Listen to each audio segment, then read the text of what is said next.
चंद्रमा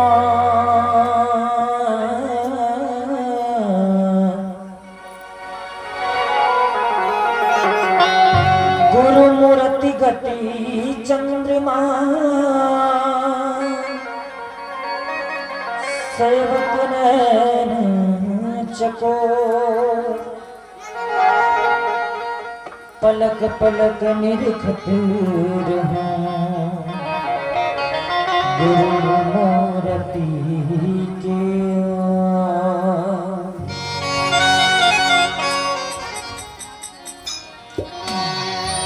मैं तो आन पड़ी छोड़न की नगर सत्संग बिना जिया तरसे।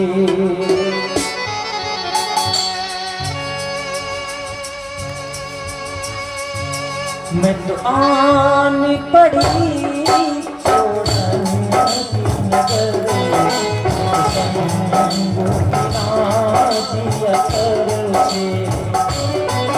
मैं तो आन पड़ी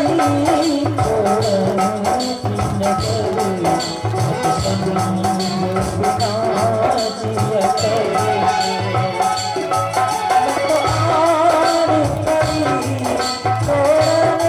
की नगर सत्संग बिना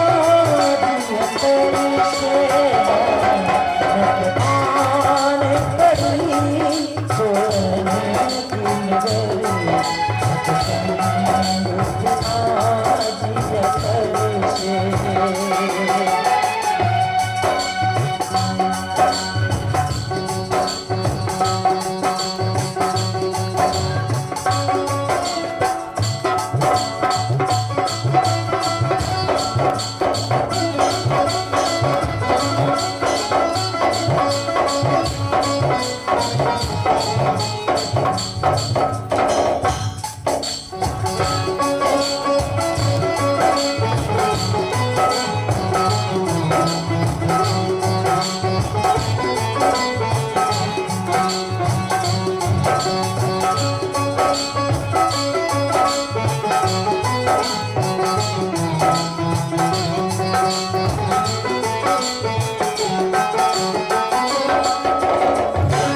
सत्संग में बाबू बहुत है, इस सत्संग में बाबू बहुत है, तुरंत मिला हरि से।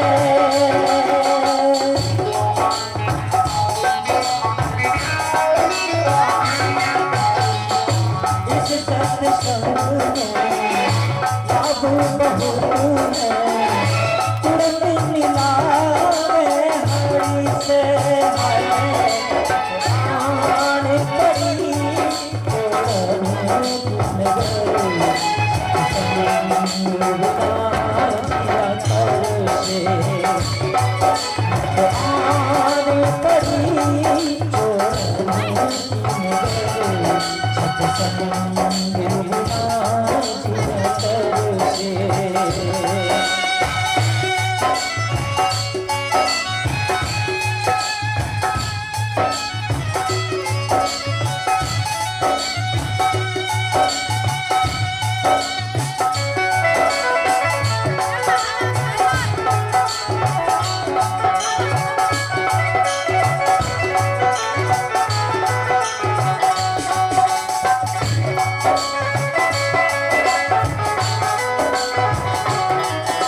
कमजोरी हो रहा है तो ताली जोरदार बजाने दीजिए।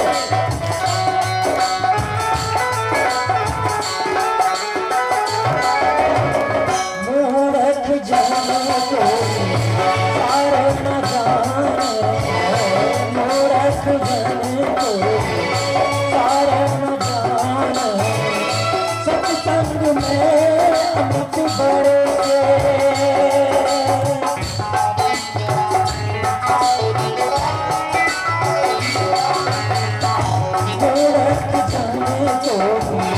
सारे देखिए मूर्ख लोग जो होते हैं ना, वो सत्संग को और साधु को कभी वैल्यू नहीं देते और नहीं समझते हैं। तब समझते हैं जब उनके जीवन खत्म हो जाता है। जीवन खत्म हुआ तो जीने का ढंग आया, जब बुझ गई समा तो महफिल में रंग आया। ये संसार के लोगों की यही गति है। इसलिए यदि आप लोग समझते हैं तो थोड़ा ताली का सहारा दीजिए और कम पड़ जाता है। ताली का सहारा कम नहीं होना चाहिए।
ताली का काम चोरी न करें।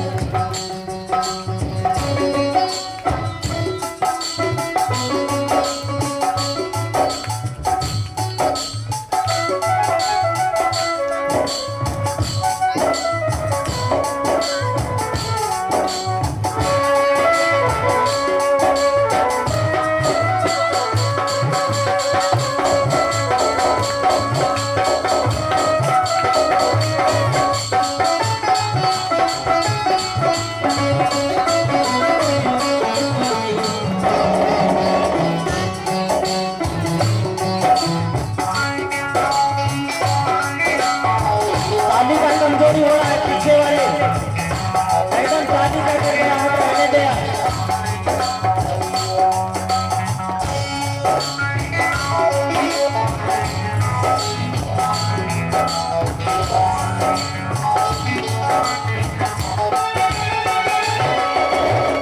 हाथ से पटक के मान, हाथ से पटक के मान, मोती पड़े कंकर से।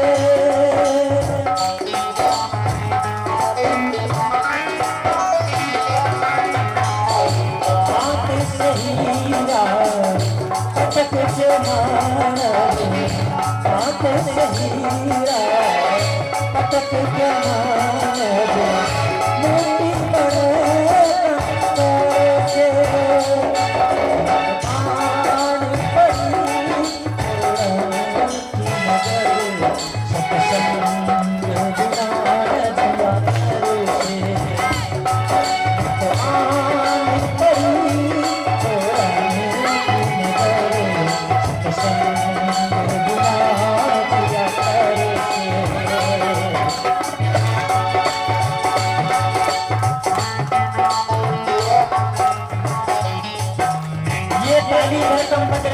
ऐसे ताली बजाइए कि बारिश जैसे हो झमाझम। ऐसे ना बजे कि ताली जैसे होना चाहिए पूरा पंडाल में। आप लोगों से भी निवेदन है, आप लोग भी कमजोर में भाई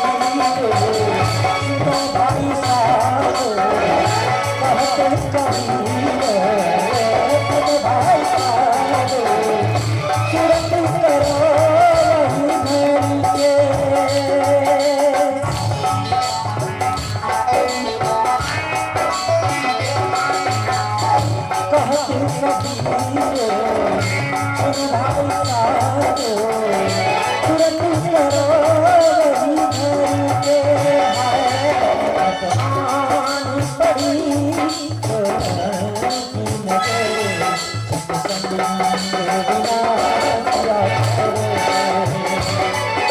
तो आन पड़ी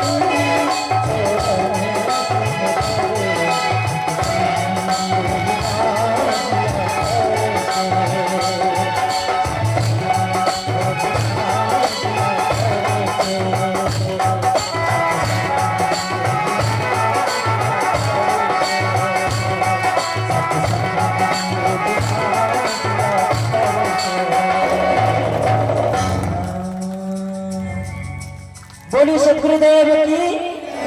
चलिए इसी भजन के साथ मैं अपने वाणी में विराम दे रहा हूँ। बहुत सुंदर भजन हमारे प्रिय अनुज लोकप्रिय भजन गायक आइए अब हमारे बीच परम पूजनीय साध्वी सुचिता साहब जी हम सबों के बीच में उपस्थित हैं। बेसब्री से हम सभी का इंतजार श्री साहब जी को सुनने का और जिसके लिए हम सभी दिन से ही और हम सब इंतजार कर रहे हैं कब साहब जी आएंगे। चूंकि इतने दूर से चल कर के आए हैं हम लोग भी थोड़ा दूर कदम उठाकर बढ़ाकर अगर चले साहब जी के विचारों को सुनने के लिए तो आप सब ने अपना साहस और आप सब अपने अंदर का प्रेम श्रद्धा को प्रकट किया और बड़ी शांति पूर्वक आप सब ने शाम से ही इंतजार कर रहे हैं। तो आइए वो इंतजार की घड़ी अब समाप्त होता है।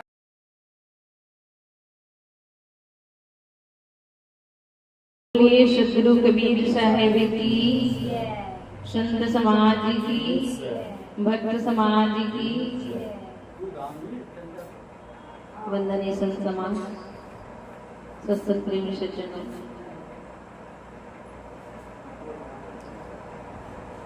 सतगुरु कबीर साहब एक साखी है। कबीर यह संसार है जैसे श्रीमल फूल, कबीर यह संसार है जैसे श्रीमल फूल, दिन दस के व्यवहार में झूठा रंग न भूल। सतगुरु कबीर साहब श्रीमल फूल का उदाहरण देते हैं कि श्रीमल का फूल देखने में क्या लगता है। श्रीमल का फूल देखते हैं, श्रीमल का फूल देखे हैं।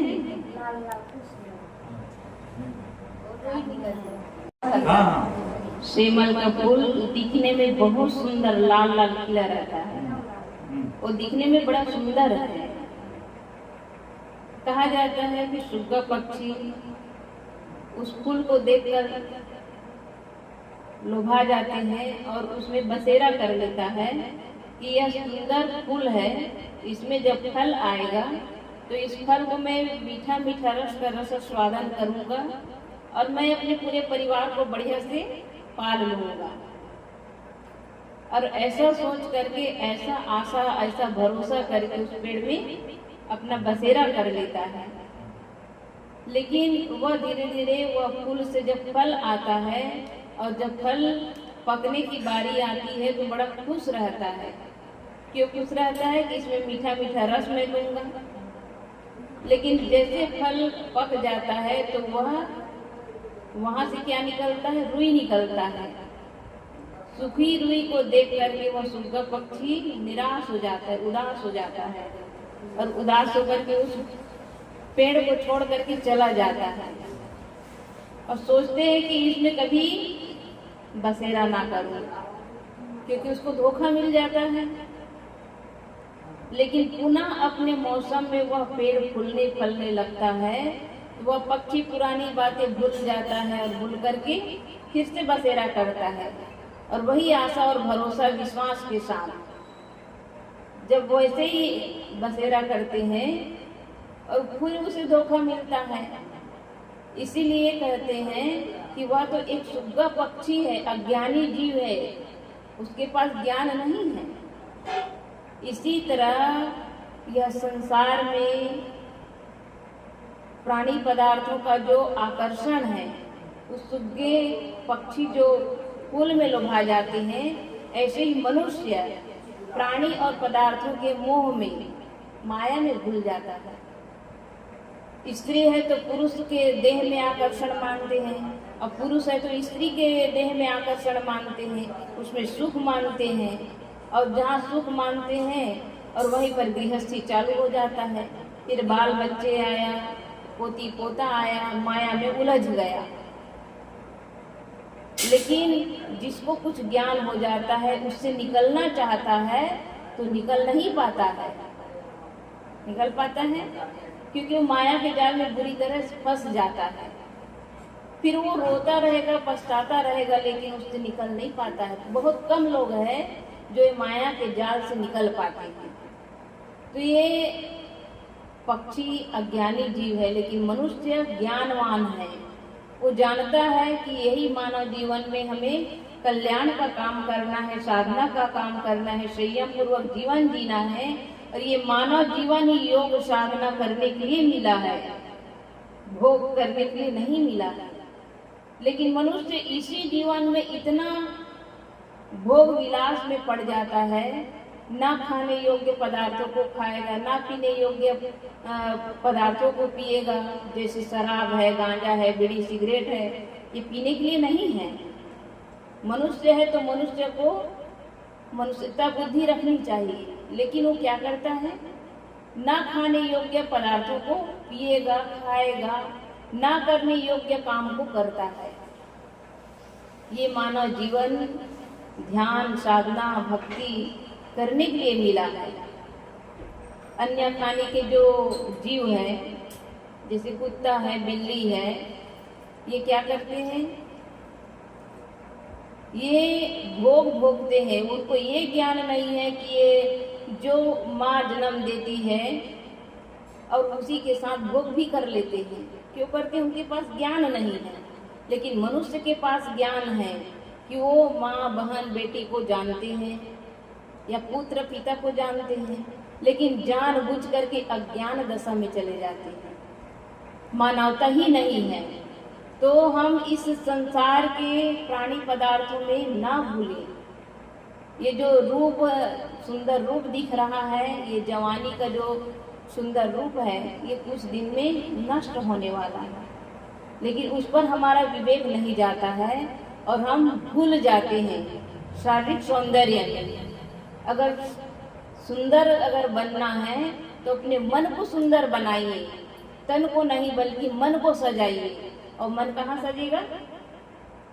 सत्संग में, संतों के सानिध्य में जाने से मन सजता है, संवरता है।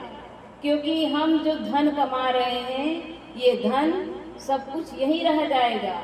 लेकिन संतों के साथ जो हम सत्संग रूपी जो धन कमा रहे हैं, जो संस्कार कमा रहे हैं, वह संस्कार वर्तमान में सुख देगा और आने वाला जीवन भी सुखमय होगा। तो व्यक्ति दिन और रात मेहनत कर रहा है, खून पसीना एक कर देता है, दिन रात एक कर देता है। किसके लिए करता है?